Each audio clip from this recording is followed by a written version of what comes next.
Neviem prečo moja židla si ide iný mód. A tak keby niekto nevěděl, to nevím, jak se řekne, tak je to borůvka. Borůvka. Borůvka. Borůvka, borůvka, borůvka.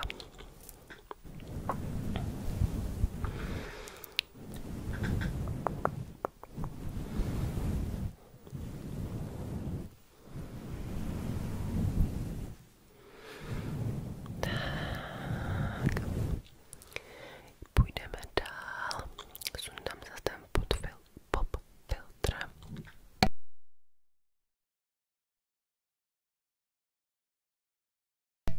Tak. Ať to má trošku kvalitnější zvuk. Tak.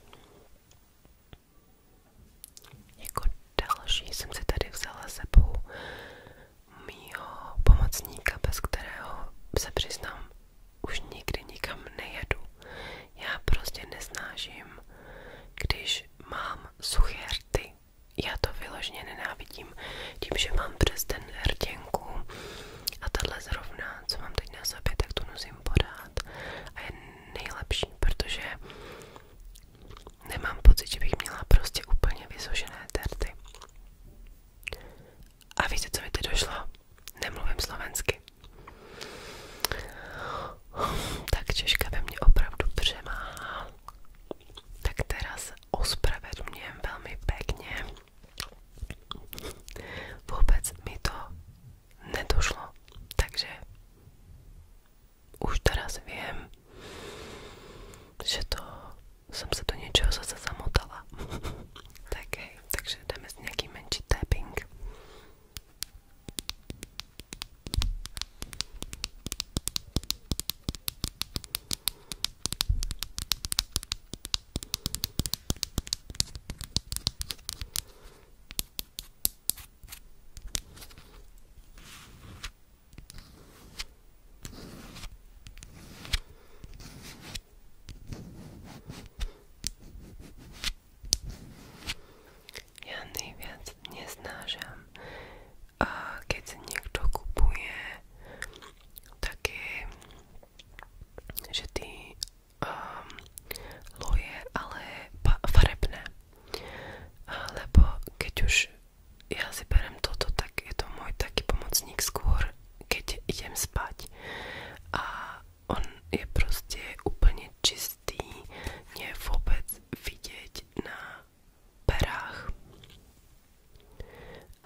vraví sa tomu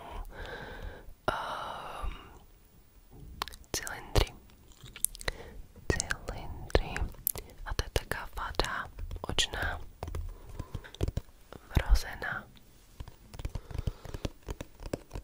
A začalo sa mi to ukazovať až na strednej škole, kedy som veľmi pracovala na počítačoch, lebo som mala spoustu praxí. A stále každý týždeň som mala spoustu vecí, ktoré som musela spraviť na počítači, čiže sa mi ten zrak začal pomaličky, ale veľmi isto zhoršovať a začala som to pociťovať. Hlavne keď som bola unavená, keď som bola taká už naozaj ospalá, takže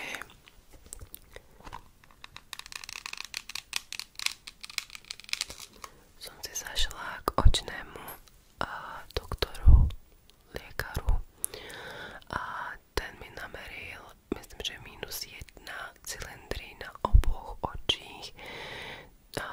To nie je úplne málo, čo sa týče cylindru, a na dioptrie mám iba polku na, myslím, pravom oku a levý mám štvrtku. Nie je to nič, ako som hovorila, nič extra, ale skrátka je to už tak ako, že to cítim, keď niečo robím a som unavená, lebo tak ja sa v tom necítim úprimne moc komfortne. Neviem, proste sa cítim lepšie bez nich, čiže nosím iba keď naozaj potrebujem.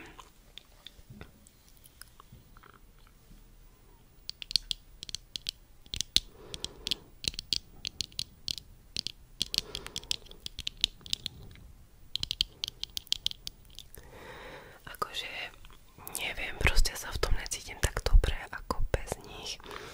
Myslím si, že to takto má spoustu ľudí, ale zasa musím si povedať, že proste mi to pomáha a samozrejme som už aj uvažovala nad očnými čočkami, ale strašne mi vadí čokoľvek mať v očích.